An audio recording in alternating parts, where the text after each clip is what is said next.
జై కాంగ్రెస్, జై జై కాంగ్రెస్. మిత్రులారా, ఈరోజు మెట్టుగడ్డలో బయలుదేరిన కాంగ్రెస్ పార్టీ సైనికుల పాదయాత్ర వేలాది మందితో బయలుదేరి గడియారం చౌరస్తలో మిట్ట మధ్యాహ్నం మండు టెండలు ఉన్న లెక్క చేయకుండా చల్లా వంశీచంద్రెడ్డిని గెలిపించడానికి కంకణబద్దులై విచ్చేసిన కాంగ్రెస్ పార్టీ కుటుంబ సభ్యులందరికీ కూడా మనస్ఫూర్తిగా ధన్యవాదాలు తెలియజేస్తున్నా. మిత్రులారా, ఈ కార్యక్రమంలో షాద్నగర్ ఎమ్మెల్యే ఈర్లపల్లి శంకర్ గారు, జడ్చర్ల ఎమ్మెల్యే అనిరుద్ రెడ్డి గారు, మహబూబ్ నగర్ శాసనసభ్యుడు మిత్రుడు ఎన్ఎం శ్రీనివాస్ రెడ్డి గారు, దేవరకద్ర శాసనసభ్యుడు మధుసూదన్ రెడ్డి గారు, నారాయణపేట శాసనసభ్యురాలు సోదరిమణి డాక్టర్ పర్ణిక గారు, మక్తల్ శాసనసభ్యుడు వాకిటి శ్రీహర్ ముదిరాజ్ గారు,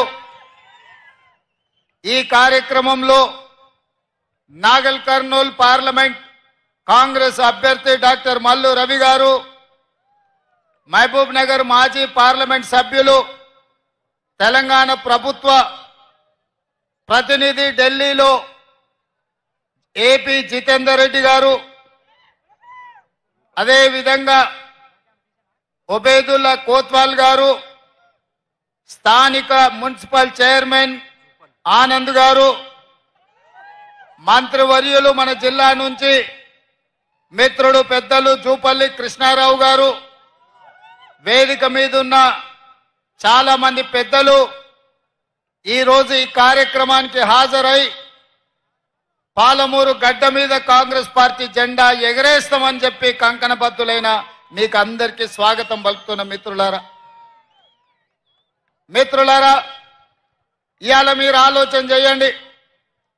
ఆనాడు 2009లో కరీంనగర్ ప్రజలు తిరస్కరించి కరీంనగర్ ప్రజలు బండకేసి కొడతామని కేసీఆర్ వెంటబడి తరుముతే అక్కడి నుంచి పారిపోయి పాలమూరు వలస వస్తే మీరందరూ మనమందరం ఆనాడు తెలంగాణ ఉద్యమంలో తెలంగాణ రాష్ట్రం రావాలి, ఆ రాష్ట్రాన్ని సాధించాలంటే పాలమూరు నుంచి కేసీఆర్ ను పార్లమెంటుకు పంపించాలి అని ఆలోచన చేసి పార్టీలకు జెండాలకు ఎజెండాలకు అతీతంగా ఆనాడు పెద్దలు విఠలరావు గారిని కాదని కూడా చాలా మంది చంద్రశేఖరరావు ఈ పాలమూరు నుంచి పార్లమెంటుకు పంపించారు.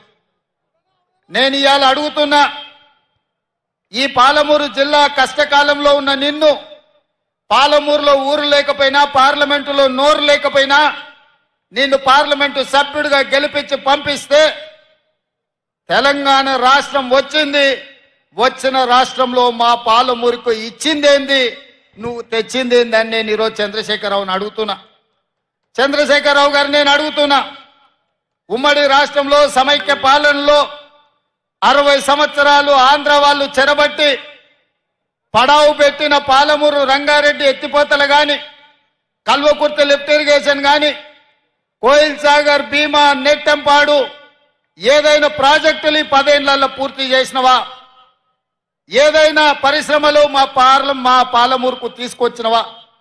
అంతెందుకు ఆనాడు కాంగ్రెస్ పార్టీ అధికారంలో ఉన్నప్పుడు పాలమూరు యూనివర్సిటీ మంజూరు చేసి ఈ ప్రాంతాల్లో ఉన్న తండాలు, దళిత వాడల్లో ఉన్న పేదల బిడ్డలు, బలైన వర్గాల బిడ్డలు చదువుకోవాలి, డాక్టర్లు, లాయర్లు, ఇంజనీర్లు కావాలి, ఐఏఎస్లు, ఐపీఎస్లై రాజ్యం ఏలాలి అని ఆనాడు కాంగ్రెస్ పార్టీ పాలమూరు యూనివర్సిటీ ఇస్తే అక్కడ చదువులు చెప్పే పంతుల పదవులు 150 ఉంటే 10 ఏళ్లు 130 ఖాళీలు పెట్టిండు.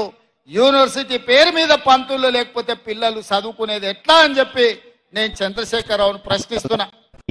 మా ప్రాజెక్టులు గట్టలే, కృష్ణానది మా పక్కనే పారుతున్నా మా జూరాల ప్రాజెక్టు పూర్తి చేయకుండా, మా పాలమూరు రంగారెడ్డి ఎత్తిపోతల పథకాన్ని పూర్తి చేయకుండా ఇవాళ మా రైతులు వలసలు పోతుంటే నువ్వు ఆనందంతో నీ రాజ్యం నడుపుకున్నావు తప్ప మాకేమన్నా ఇచ్చినవా? మాకు చదువుకుల్లో సహకరించలే, మాకు ఉద్యోగ ఉపాధి అవకాశాల్లో సహకరించలే, మా ప్రాంతానికి పరిశ్రమలు తీసుకురాలే. మళ్ళీ ఇవాళ పనులు ఇగిలించుకుంటూ వచ్చి మాకు ఓట్లు వేయండి, మేము పనులు ఇగిలిస్తాము, పార్లమెంట్లో పోయి గుర్రు పెట్టి నిద్రపోతామని అంటున్నాడు. నేను ఒక్క మాట అడగదలుచుకున్నా. శ్రీనివాస్ రెడ్డి మంచోడే, నాకు కూడా తెలిసినోడే. గతంలో కాంగ్రెస్ పార్టీ ఆయనని ఎంపీటీసీ చేసింది, కేసీఆర్ ఎంపీ చేసిండు, ఆయన అదృష్టం బాగానే ఉంది. 5 ఏళ్ళు పార్లమెంట్లో శ్రీనివాస్ రెడ్డి ఏ రోజైనా పల్లెత్తు పలకరింపు మాట్లాడిండా? పాలమూరు రంగారెడ్డి ఎత్తిపోతల ప్రాజెక్టు గురించి ప్రస్తావించిండా? మనిషి మంచోడే గాని మంచానికి పడ్డాడు. లేవనికే శాత కాదు, లేస్తే మాట్లాడనికే ఆయనకు అధికారం లేదు. మరి అట్లాంటి శ్రీనివాస్ రెడ్డిని మళ్ళొక్కసారి ఇవాళ కేసీఆర్ గారు వాళ్ళ అభ్యర్థి అని పంపించిండు. ఏం చూసేయాలి? పిల్లగాడు 5 ఏళ్ళు చదివిండు, ఇవాళ పరీక్షలు రాయనికి వచ్చిండు. 5 ఏళ్ళలో నేర్చుకోకపోయే, ఈ ప్రాంతం గురించి మాట్లాడకపోయే. అట్లాంటి శ్రీనివాస్ రెడ్డికి ఓటేస్తే ఇవాళ మనకేమన్నా ఉపయోగమా? నిన్న మన కేటీఆర్ అంటున్నాడు, మా కారు కొంచెం ఖరాబ్ అయింది, గ్యారేజ్కి పోయిందని. అరే పిల్లగా, నీ కారు ఖరాబు కాలే, నీ కారు ఇంజను అనుము చెడ్డది, ఇంకా మళ్ళా రాదు. తూకానికి అమ్ముడే, తూకం పెట్టి అమ్ముడే. వర్క్ షాప్ నుంచి మళ్ళా ఇంటికి రాదు. ఇనుప సామాన్లోనికి తూకం పెట్టి అమ్ముడే. నీ కారు నీ అయ్యనడుగు కావాలంటే ఇంటికి పోయి. నీ కారే కాదు, నీ అయ్య ఆరోగ్యం కూడా అనుంచెడ్డది.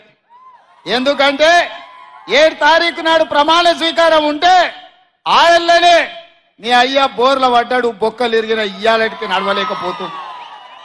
మొన్న జరిగిన ఎన్నికల్లో ప్రజలు కారును బండకేసి కొట్టిండ్రు, 100 మీటర్ల గోతి తీసి పాతి పెట్టిర్రు. ఇంకా కూడా ఆయన పొంకనాలు కొడుతున్నాడు. నిన్నటికి నిన్న మాట్లాడుతుండు ఈ పొంకనాలు. ఆయన ఏం మాట్లాడిండు? ఆయన పిట్టల ద్వారా నాతో 20 మంది ఎమ్మెల్యేలు టచ్ లో ఉండ్రు, సిట్కే కొడుతూ వస్తారని. సిట్కే కాదు, మిద్దెకి డప్పు కొట్టు బిడ్డ, నీ దగ్గర ఉన్నోళ్ళు కూడా ఎవడన్నా ఉంటాడేమో చూద్దాం. గతంలో లాగా కాంగ్రెస్ ఎమ్మెల్యేలు గొర్రెల మంద తోడేళ్లలాకొచ్చి తేప కొట్టి కొట్టుకపోదాం అనుకుంటున్నాం బిడ్డ. ఈడ కాపలా ఉన్నది రేవంత్ రెడ్డి, నువ్వు ప్రయత్నం చేసి చూడు. ఈడ మా ఎమ్మెల్యేలను కంచేసి కాపాడుకునే శక్తి హైటెన్షన్ వైరు రేవంత్ రెడ్డి ఉన్నాడు బిడ్డ. వచ్చి ముట్టుకో. కరెంటు తీగ మీద కాకి కరెంటు కొడితే ఎట్లా కర్రెగా సస్తలో నువ్వు కాంగ్రెస్ వైపు చూస్తే నీ సంగతి గట్లనే అవుతుంది. నువ్వు మా దిక్కు కాదు, నీ దొడ్ల సాయంత్రానికి ఎన్ని వచ్చినా ఒకసారి లెక్క పెట్టుకో బిడ్డ, నీ సంగతి చెప్తా గాని. 100 రోజులు కాలే, 100 రోజుల్లో ఆడబిడ్డలకు ఆర్టీసీలో బస్సు ఉచితంగా ఇచ్చినాం. 35 కోట్ల మంది ఆడబిడ్డలు ఇవాళ బస్సులలో ఉచితంగా ప్రయాణం చేస్తారు. 100 రోజులు కాలేదు, ఆరోగ్యశ్రీ పథకం ద్వారా 10 లక్షల రూపాయలు ఉచితంగా మహిళలు ఇవాళ అన్ని కుటుంబాలకు ఆరోగ్యాన్ని అందించినాం. ఇదే కాదు, మాట ఇచ్చినాం, కట్టెలపై నుంచి విముక్తి కలిగిస్తాం, మీ కన్నీళ్లు దూడిస్తాం, మిమ్మల్ని ఆదుకుంటామని ఆడబిడ్డలకు మాట ఇచ్చి నరేంద్ర మోడీ 1200 రూపాయలు సిలిండర్ చేస్తే ఇవాళ ఆడబిడ్డలకు 500 రూపాయలకే సిలిండర్ ఇచ్చి ఈ ప్రభుత్వం ఆడబిడ్డల ప్రభుత్వం, ఈ ప్రభుత్వం ఆడబిడ్డల్ని ఆదుకుంటామని చెప్పినాం. స్వయం సహాయక సంఘాల గ్రూపులను 10 ఏళ్లు నిండా ముంచి ఆడబిడ్డల ఆత్మగౌరవం దెబ్బతీస్తే 100 కోట్ల రూపాయలు స్వయం సహాయక సంఘాలకు అందించి పరేడ్ గ్రౌండ్ లో 1,00,000 మంది ఆడబిడ్డలతో కదము దొక్కి ఆడబిడ్డలతో ఆదుకున్న ప్రభుత్వం మా ప్రభుత్వం. ఇదే కాదు, 3 నెలల్లో నీళ్లు నిధులు నియామకాల పేరు మీద తెలంగాణ ఉద్యమం వచ్చి 1,200 మంది తెలంగాణ బిడ్డల ఆత్మ బలిదానాలు చేసుకుంటూ వచ్చిన రాష్ట్రంలో నువ్వు ఉద్యోగ నియామకాలు చేపట్టకపోతే ఇందిరమ్మ రాజ్యం ప్రజాపాలన వచ్చిన ఎంబడే 3 నెలల్లో 30,000 మంది నిరుద్యోగ యువకులకు ప్రభుత్వంలో ఉద్యోగాలు ఇచ్చి ఆ నిరుద్యోగ యువకులలా ముఖ్యంగా ఆడబిడ్డల కళ్ళల్లో ఆనందం చూసి మేము కడుపుకు నింపుకున్నాం. అదేవిధంగా బీసీల జనాభా లెక్కలు 60 ఏళ్ల నుంచి లెక్క పెట్టకపోతే మేము వచ్చి బీసీ జనాభా లెక్కలేసి వాళ్ళు ఎంతమంది ఉన్నారో అంత నిధులు ఇస్తామని మాట ఇచ్చి రాహుల్ గాంధీ గారు ఇచ్చిన మాట మీద ఇవాళ బీసీ జనాభా లెక్కలేస్తున్నాం. మేము ఈ రకంగా ఈ జిల్లాలో ఇంతకుముందు మిత్రుడు వంశీచంద్ర రెడ్డి చెప్పినట్టు మక్తల్ నారాయణపేట కొడంగల్ ఎత్తిపోతల పథకమే కాదు, medical college, engineering college, veterinary college, nursing college, degree college, మహిళా డిగ్రీ కాలేజీలు, జూనియర్ కాలేజీలు, లా కాలేజీలు మన జిల్లాకి ఇచ్చి మన జిల్లాల పేదలు చదువుకోవడానికి అన్ని విద్యా ఉపాధి అవకాశాలు కల్పించడానికి వాళ్ళు నిర్ణయం తీసుకున్నాం. 100 రోజుల్లో 10,000 కోట్ల రూపాయలు ఈ పాలమూరుకు మంజూరు చేసి పాలమూరు రంగారెడ్డి ఎత్తిపోతల పథకానికి 45 టీఎంసీల నీళ్ల కేటాయింపే కాదు 30,000 కోట్ల రూపాయలు కేంద్ర ప్రభుత్వం నుంచి రాబట్టడానికి కేంద్ర ప్రభుత్వాన్ని ఒత్తిడి చేసి ఇవాళ పార్లమెంట్ లో మేము కొట్లాడుతున్నాం. ఇన్ని పనులు ఈ పాలమూరు జిల్లా కోసం మేం చేస్తుంటే ఇవాళ ఈ పాలమూరులో కాంగ్రెస్ ను ఓడగొట్టాలి అని చెప్పి గద్వాల గడీల నుంచి దోర్సాని బయలుదేరింది. నేను ఒక్క మాట అడగదలుచుకున్నా మిత్రులారా, నేను ఒక్క మాట చెప్పదలుచుకున్నా. గద్వాల గడీల దొరలకైనా గజ్వేల్లో ఫామ్ హౌస్ దొరలకైనా మీ ఫామ్ హౌస్ల ముందల మీ గడీల ముందల బానిసలుగా మేము బతకదలుచుకోలేదు. మీ కాళ్ళ కింద చెప్పులమో మీ నెత్తి మీద గొడుగో లేకపోతే నీ చేతిలో సురకత్తాయి మా అన్నదమ్ములనే మేము పొడుచుకోదలుచుకోలేదు. మీరు అనుకుంటుండొచ్చు గతంలో లాగానే ఈ పాలమూరు బిడ్డలు మీ కాళ్ళ కింద చెప్పులుగానో మీ నెత్తి మీద గొడుగలుగానో మీ చేతిలో సుర కత్తులుగానో మారి మమ్మల్ని మేము పొడుచుకొని చేస్తే మా శవాల మీద మీరు గద్దెనెక్కాలని కలలుగా అంటుండ్రేమో. మీ జాతకం, మీ రంగు, మీ నీతి, మీ జాతి మేము గుర్తించడం, మిమ్మల్ని పండబెట్టి తొక్కి పార్లమెంట్ కాంగ్రెస్ పార్టీ అభ్యర్థిని పంపించే బాధ్యత మా కాంగ్రెస్ పార్టీ కార్యకర్తలు తీసుకుంటారు. నేను అడుగుతున్న మిత్రులారా, 70 ఏళ్లలో మన జిల్లాకు ఒక్క అవకాశం వచ్చింది. ఈ 70 ఏళ్లలో మనకు 1-6 మంత్రి పదవి ఇవ్వడానికే ఎన్నోసార్లు మీన మేషాలు లెక్కబెట్టారు. ఆనాడు తెలంగాణ రాష్ట్ర సాధన కోసం డాక్టర్ జిల్లాలో చిన్నారెడ్డి మొదలుపెట్టిన తెలంగాణ ఉద్యమకారుడు తెలంగాణ రాష్ట్రం వచ్చినాక కూడా చానేళ్ళు మంత్రి పదవి ఇయ్యలే. కానీ ఇవాళ ప్లానింగ్ కమిషన్ వైస్ చైర్మన్ గా మనం ఇచ్చి వారిని గౌరవించి ప్రభుత్వంలో భాగస్వాములను చేసినాం. ఓబేదుల్లా కోత్వాల్ది మైనారిటీ కమిషన్ చైర్మన్ గా ఈ రోజు ఒక మైనారిటీ సోదరునికి ఇవాళ అవకాశం ఇచ్చినాం. ఇదే కాదు, రేపు పార్లమెంట్ ఎన్నికల తర్వాత ముదిరాజు బిడ్డను మంత్రిని చేస్తామని మాటిచ్చి 15 ఆగస్టు లోపల మంత్రిని చేసే బాధ్యత మేము తీసుకుంటాం. ఇదే కాదు, ఇవాళ మిత్రులారా 30 ఏళ్ల నుంచి నానుతున్న సమస్య మాదిగల వర్గీకరణ.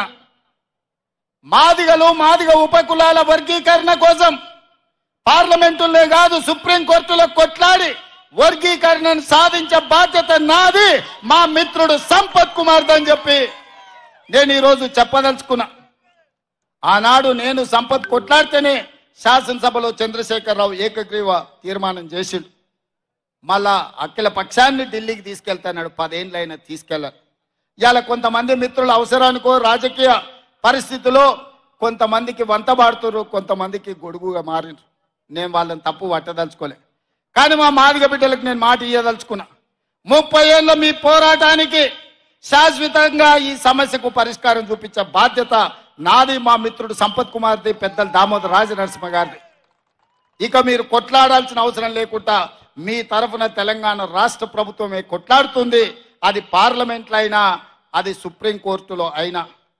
మరి ఇన్ని పనులు నేను చెయ్యాలంటే ముదిరాజుల వర్గీకరణ డి గ్రూప్ నుంచి ఏ గ్రూపుకు మారవాలన్నా, మాదిగల ఏబిసిడి వర్గీకరణ చేయాలన్నా, పాలమూరు రంగారెడ్డి ఎత్తిపోతల పథకానికి జాతీయ ప్రాజెక్టు తేవాలన్నా, పాలమూరు పరిశ్రమలు రావాలన్నా, పాలమూరు యూనివర్సిటీలో అధ్యాపకుల నియామకాలు జరగాలన్నా, ఈ ప్రాంతం అభివృద్ధి జరగాలి అని అంటే ఈ జిల్లాలో ఉన్న 2 పార్లమెంట్లు గెలిపించి నాకు ఇవ్వండి. మీరు అనుకుంటే ఇది అసాధ్యం కాదు. నేనేమి ఆకాశంలో ఉన్న చందమామని అడుగుతలేను, అసాధ్యమైందని నేను అడుగుతలేను. మీ ఆస్తులు అంతస్తులు నేను అడగడం లేదు.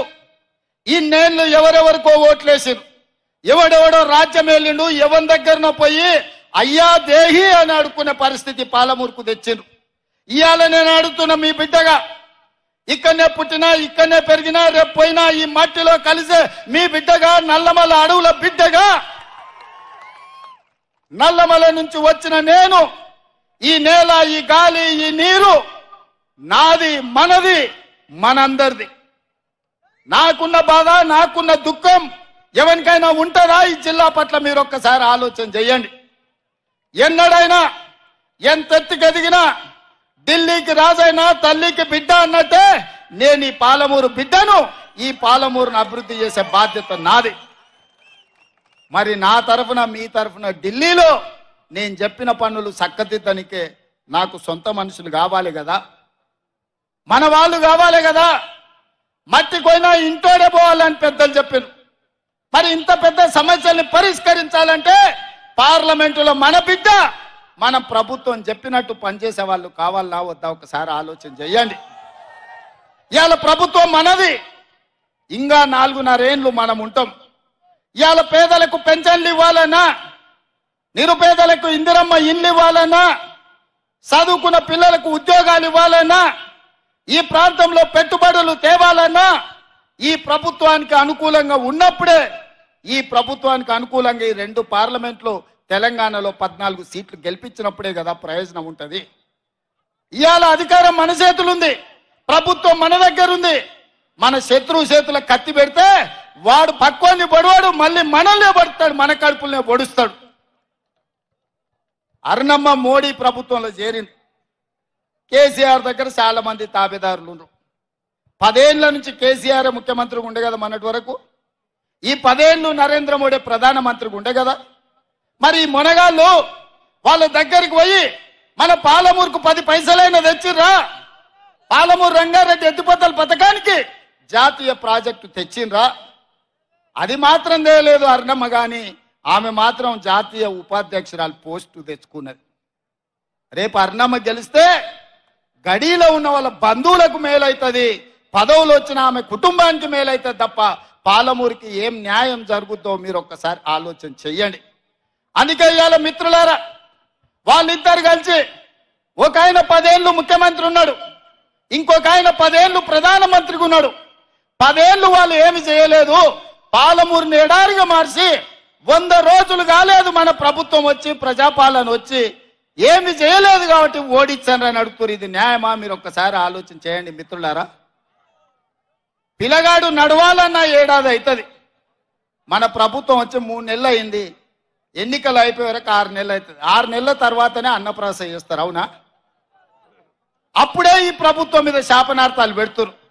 ఇక కేసీఆర్ మాటలు చూస్తుంటే అయితే పిట్టలతో ఎక్కువ తాతయ్య తయారైంది. ఆయన తండ్రికి తద్దినం పెట్టినోడంట చిన్నాయనకు పిండాలు పెడతాడట కృష్ణానదిలో పోయి. నీ పార్టీలో ఉన్న ఎమ్మెల్యేలను చక్కగా ఏడుస్తలేవు, నీ ఎమ్మెల్యేలు నీ ఎంబడి ఉంటలేరు, ఎదురుగున్న పార్టీలో 20 మంది ఎమ్మెల్యేలు ఉంటాను అని చెప్తున్నావా? ఇంకా ఎన్ని రోజులు ఈ కథలు చెప్పి బతుకుతావు కేసీఆర్? నీ కథలకు కాలం చెల్లింది, నీ కారు అణం జడ్డి ఆడ షెడ్డుకు పోయింది. అందుకే మిత్రులారా, నరేంద్ర మోడీని చూసినాం, చంద్రశేఖరరావుని చూసినాం, ఢిల్లీలో మోడీని చూసినాం, గల్లీలో కేడీని చూసినాం. మొన్న డిసెంబర్లో కేడీని బొందబెట్టిండ్రు. ఈసారి మోడీని ఓడగొట్టి పాలమూరు పౌరుషాన్ని చూపించాలని చెప్పి మా మిత్రులందరికీ నేను విజ్ఞప్తి చేస్తున్నా. ఈ జిల్లా నుంచి ముఖ్యంగా ఇవాళ మనల్ని దొంగ దెబ్బది ఇవ్వాలని బీజేపీ వాళ్ళు, బీఆర్ఎస్ వాళ్ళు ఒక్కటయ్యి మన వెనకంగా కుట్రలు చేస్తుండ్రు. అప్రమత్తంగా ఉండండి. మనం ఎట్లా గెలుస్తాం? 7 మంది ఎమ్మెల్యేలు ఉండ్రు, జిల్లాలో 12 మంది ఎమ్మెల్యేలు ఉండ్రు. మా సారే ముఖ్యమంత్రి ఉన్నాడు, మా అన్న ఏదంటే చేస్తాడని మన పిల్లలకిన ఊకున్నారనుకో తాబేలు కుందేలు కథ అవుతుంది. కుందేలు లెస్స ఉరుకుతుందా అని తాబేలుతో పోటీ పెడితే కుందేలు పోయి మంచిగా చెట్టు నీడ చూసుకొని నిద్రపోయిందంట. తాబేలు ఆగకుండా నడుచుకుంటా ముందరికి పోయి తాబేలు గెలిచిందని చెప్పారట. ఇవాళ మా కాంగ్రెస్ పార్టీ కార్యకర్తలకు కూడా నా విజ్ఞప్తి ఒక్కటే, మనం ఉరకాల్సిన పని లేదు. మనల్ని నడిస్తే కూడా మనల్ని వీకెటోడే ఈ రాష్ట్రంలో లేడని నేను చెప్పదలుచుకున్నా. గల్లీలుండే కేడీ వచ్చినా, ఢిల్లీ నుంచి మోడీ వచ్చినా, ఈ గడ్డ మనది, ఈ అడ్డ మనది, అడ్డ మీద 3 రంగుల జెండా ఎగరేసే మొనగాళ్ళు మనోళ్ళు అని చెప్పి నేను స్పష్టంగా చెప్పదలుచుకున్నా. అందుకే ఇవాళ దేశంలో ఎక్కడి నుంచైనా మన రాష్ట్రానికి పిలుపు వస్తుంది. నిన్న కేరళ పోయినా, రేపు కర్ణాటక పోతున్నా, ఎల్లుండి మహారాష్ట్ర పోతున్నా, ఏడికి పోయినా నేను చెప్పేది ఒకటే మాట, నా అడ్డ నా గడ్డ పాలమూరు బిడ్డ. మేము ఆనాడు తట్ట పనికో, పార పనికో, మట్టి పనికో వలసలు కాదు, ఇవాళ నాయకులమై మీ ప్రాంతానికి వచ్చినాం. ఇవాళ నాయకులమై రాష్ట్రంలోనే కాదు దేశంలోనే మా గౌరవాన్ని తలెత్తుకునేటట్టు చేసినామని చెప్పి ఇవాళ మన పౌరుషాన్ని మనం ప్రదర్శిస్తున్నాం మిత్రులారా. అందుకే సోదరులారా, నా తెలుసు మీ కడుపులో ఆకలి అవుతుంది, మంటలేస్తుంది, నెత్తి మీద మాడ వలిగినట్టు ఉంది. అయినా ఈ ఆనందంలో ఇన్ని వేలాది మంది మెట్టుగడ్డ నుంచి గడియారం చౌరస్తా వరకు కిలోమీటర్ల కొద్ది నడిచి ఇవాళ కాంగ్రెస్ ను గెలిపిస్తామని చెప్పి మీరు అండగా నిలబడ్డందుకు మీకందరికీ మనస్ఫూర్తిగా ధన్యవాదాలు తెలియజేస్తున్నా. 1,00,000 మెజార్టీ ఇవ్వడానికి సిద్ధమేనా? 1,00,000 మెజార్టీకి ఒక్క ఓటు తగ్గొద్దు, అందరు తయారా? మీ మీద బాధ్యత పెట్టిపోతున్నా. రాష్ట్రంలో 14 సీట్లు గెలిపించాలి. నాకు ఏ అవకాశం ఉన్నా మళ్ళీ వస్తా. 1,00,000 మెజారిటీ ఇటు మహబూబ్ నగర్ లో, అటు నాగర్ కర్నూలులో చెరొక 1,00,000 ఇయ్యాలి. మా డాక్టర్ ఎక్కడ మల్లురవి గారు, మా మల్లురవి గారిని, మా వంశీచంద్రెడ్డి గారిని గెలిపించాల్సిందిగా కోరుకుంటూ మీ అందరి దగ్గర సెలవు తీసుకుంటా. జై కాంగ్రెస్, జై జై కాంగ్రెస్. హస్తం గుర్తుకే, హస్తం గుర్తుకే. ధన్యవాదాలు సోదరులారా.